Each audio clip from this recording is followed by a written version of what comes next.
Shalom, shalom, shalom. Bienvenue à notre émission Investir dans l'œuvre de Dieu. Aujourd'hui, mes bien-aimés, nous allons parler d'un thème assez intéressant. Comment réussir avec Dieu? Comment réussir avec Dieu? Ou bien comment prospérer avec Dieu? Mes bien-aimés, nous devons savoir que dans la Bible, il est dit que c'est avec Dieu qu'on fait les exploits. Avec Dieu, nous ferons les exploits. Et donc, la plupart des gens qui marchent avec Dieu, ce sont des gens qui réussissent sérieusement. Marcher avec Dieu, c'est faire en sorte qu'on puisse réussir.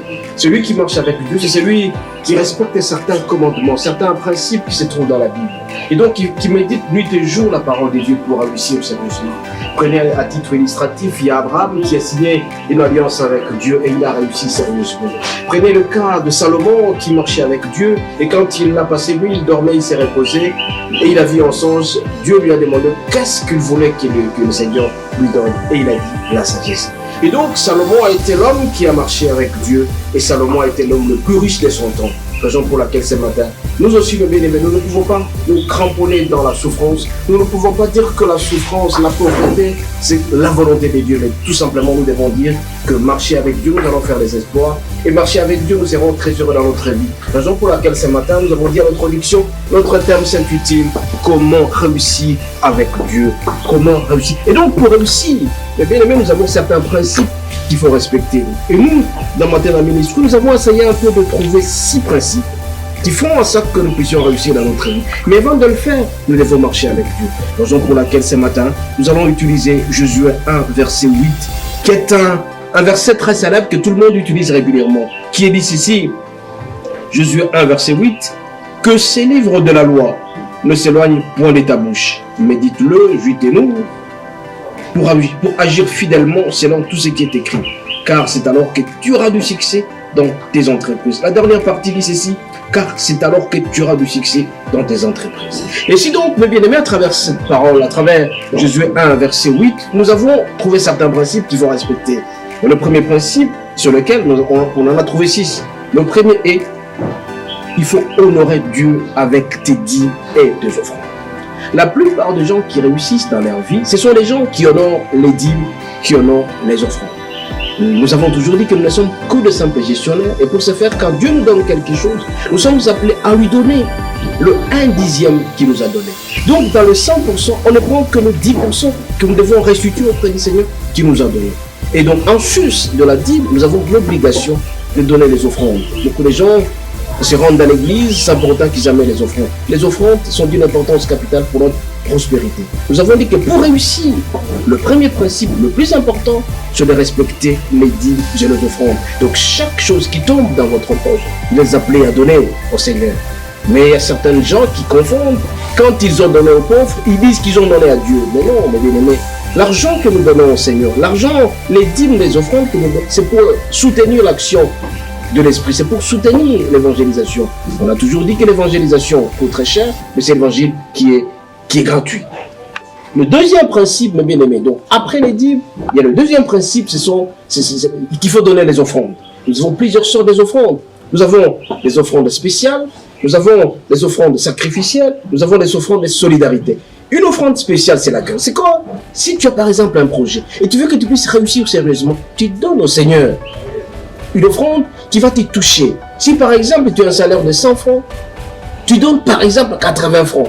Tu vois, ça touche un peu dans le cœur. C'est sacrificiel. C'est une offrande qui fait en sorte que le Seigneur sera très content et très heureux. Et une fois que tu auras donné cette offrande-là, mes bien-aimés, vous allez tous constater que vous allez réussir sérieux. Donc le premier principe, c'est de respecter les dîmes. Le deuxième principe, c'est respecter les offrandes. Il y a plusieurs sortes d'offrandes, comme je vous ai dit tout à l'heure.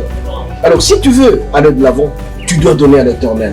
Et alors l'Éternel t'accordera le bénéfice, il t'accordera beaucoup de bénédictions parce que tu m'as. Regardez Salomon, quand tu as sacrifié 1000 holocaustes, 1000 vaches, donc ça touchait un peu dans le royaume et le Seigneur a été touché. Et immédiatement, Dieu l'a fait rêver, il a fait un songe, il lui a posé la question, qu'est-ce que tu veux? Et toi aussi, quelle est cette offrande spéciale que tu donnes au Seigneur et qui va bouger son trône? C'est très important, mes bien-aimés. Le troisième principe, mes bien-aimés, c'est lequel?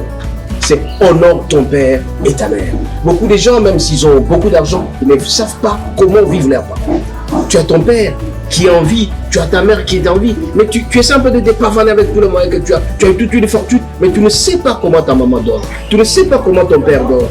et tu es appelé à les respecter. Donc, le principe selon lequel honore ton père et ta mère est d'une importance capitale pour bénéficier de la réussite, pour bénéficier de la prospérité que l'homme doit avoir. Et donc, mes bien-aimés, c'est très important dans notre vie. Le premier principe, tu respectes la vie. Le deuxième, tu donnes les offrandes. Le troisième, tu honores ton père et ta mère. C'est alors que tu réussiras. C'est alors que tu auras une longue durée de vie. Donc, plus tu donnes au Seigneur, plus tu donnes à tes parents, tu verras toi-même que toutes tes entreprises vont réussir. Et en plus de cela, tu verras aussi ton séjour sur cette terre pourra aussi être prolongé.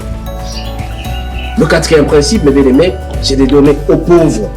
Donner les aumônes aux pauvres. Il y a des gens qui souffrent autour de toi. Mais toi, tu es très heureux quand tu passes en cours de route, tu vois les enfants en train de quémander, en train de demander un peu d'argent, mais tu te moques d'eux, tu les insultes, tu les frappes même, tu les chasses, tu leur dis qu'ils sont des sorciers. Et pourtant, ils ont besoin de ce que ceci est donné.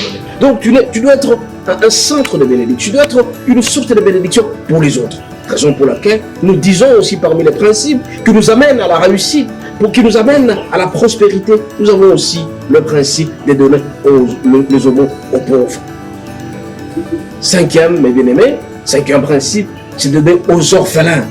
Il y a des enfants qui ont perdu leur papa, il y a des enfants qui ont perdu leurs parents complètement, ils ont moins de 12 ans, moins de 15 ans. Mais quand ils les voient en train de souffrir, ils ne savent pas payer le minerval, ils ne savent pas vivre, ils ne savent pas dormir, il faut penser à eux. Nous avons des orphelinats un peu partout à travers le monde.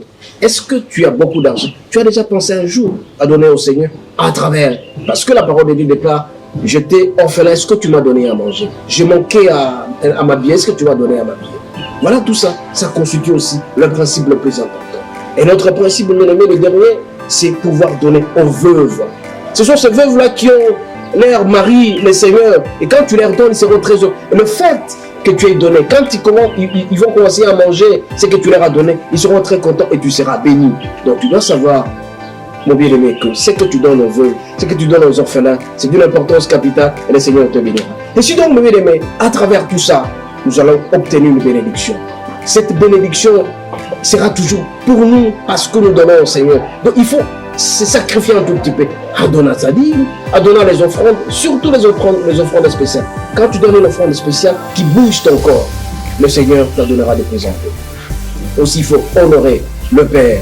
Tu honores ta mère. Quand tu honores ton père et ta mère, ton séjour sur cette terre sera très heureux et tu auras encore beaucoup d'argent de plus en plus parce que bien fait. Tu dois donner les aumônes aux pauvres. Donner les aumônes aux pauvres. Plus tu donnes, plus tu seras béni.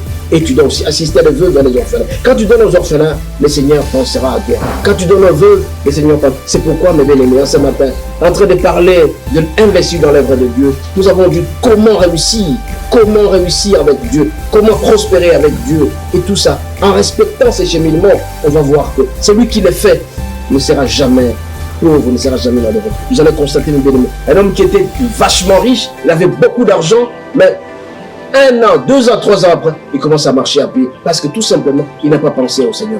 Quand tu penses au Seigneur à travers la dîme, tu penses au Seigneur à travers les offrandes, tu penses au Seigneur à travers les veuves, les orphelins, tu respectes, tu honores ton père et ta mère. Tu dois savoir comment ta maman a passé nuit. Tu dois savoir comment ton père a passé nuit. Tu dois savoir comment ils vivent. Mais il y a des gens qui disent que j'ai été blessé par mon père. Ils n'ont jamais assisté. Il faut savoir pardonner. Si tu as été blessé par ton père, tu as été blessé par ta maman, il faut savoir pardonner. Il faut lui donner. Quand tu donnes au Seigneur, tu donnes à ses veuves, tu donnes à tes parents, tu seras béni davantage. Il est dit ici, avec Dieu nous allons faire les espoirs. Plus tu donnes. Vous allez remarquer, j'ai toujours donné l'exemple de Rockefeller qui donnait sa dîme régulièrement. Il a été le plus grand milliardaire. Vous aussi, vous avez cette capacité de devenir millionnaire. Vous avez une capacité de devenir multimillionnaire parce que vous soutenez l'œuvre de Dieu, vous soutenez les veuves, vous soutenez les pauvres et vous serez très heureux dans votre vie. C'est pourquoi, mes bien-aimés, ne me dites pas un jour que vous n'avez pas su ces principes-là. Ce sont les principes qu'il faut respecter. Respectez les principes, les 6 principes, et vous serez bénis davantage. La pauvreté va fuir loin de vous, vous assistez les autres, ceux qui sont dans nécessité, vous leur donnez, et vous serez bénis davantage. Plus vous le faites, plus le Seigneur va vous honorer. Nous avons dit qu'avec Dieu, nous allons faire les espoirs. Respectez la parole de Dieu, marchez avec ses principes, et vous serez bénis davantage, et vous serez arrosés de plus en plus. Et donc, au fait de pouvoir donner aux autres, vous arrosez votre grâce, vous arrosez votre bénédiction et votre bonheur sera arrosé et vous serez toujours très heureux. Mais bien aimés, en conclusion, je vous demanderai tout simplement de respecter la dîme, de respecter les offrandes, de respecter les veuves, de respecter tous ces mondes. Quand vous le faites, vous serez toujours bénis et vous serez honorés davantage par le Seigneur parce qu'il a fait. Le Seigneur Dieu nous aime tant. Le Seigneur Dieu voudrait assez que nous puissions être bénis de plus en plus. Mais par contre, si tu consommes la dîme, c'est comme si quelqu'un, il a du riz dans son assiette et il met encore le sable. Quand il met le sable, il ne saura pas manger ça. Et il y a des familles où quand il a l'argent, c'est tout le monde qui tombe malade. Et il y a des familles où quand il a l'argent, c'est son épouse qui est malade. Et quand l'argent finit et la femme devient, elle est guérie. Et quand l'argent se termine, ce sont les enfants qui sont guéris. Mais par contre, quand il a, ce sont des problèmes par-ci par-là. Parce que tout simplement, vous ne savez pas donner au Seigneur. Parce que tout simplement, vous ne savez pas marcher dans la droite ligne. Vous ne savez pas demander à Dieu. Vous ne savez pas soutenir l'œuvre de Dieu. Il faut soutenir l'œuvre de Dieu, il faut soutenir ceux qui souffrent et à notre disposition, nous aurons la bénédiction. Nous allons prier. L'entrée de notre roi, tu nous apprends à travers Josué 1, verset 8, qui dit que nous devons méditer toujours ta parole de Dieu, c'est alors que nous allons réussir. Nous demandons à ce que tu nous apprennes davantage à appliquer ces différents principes, que nous puissions respecter la dîme, que nous puissions respecter les offrandes, que nous puissions donner aux vœux, donner aux pauvres et respecter nos parents. C'est alors que nous allons réussir. Chose avec nous que tu ne gardes à jamais, mais le Saint-Esprit doit nous guider dans tout ce que nous allons faire, afin que la richesse, la prospérité soit de notre côté. Nous t'avons ainsi pris au nom de Jésus. Amen. Nous rappelons ici que nous sommes dans Matenda Ministry. Pour avoir toutes ces diffusions, regardez dans le site suivant, matendaministries.org, et notre numéro s'affiche en bas de la page, les 081 32 11 1705. Et vous serez édifiés. Pour ceux-là qui ont des questions, ils peuvent le faire, ils peuvent les envoyer à travers le WhatsApp, ils auront des réponses. Que Dieu vous bénisse, à la prochaine, ciao.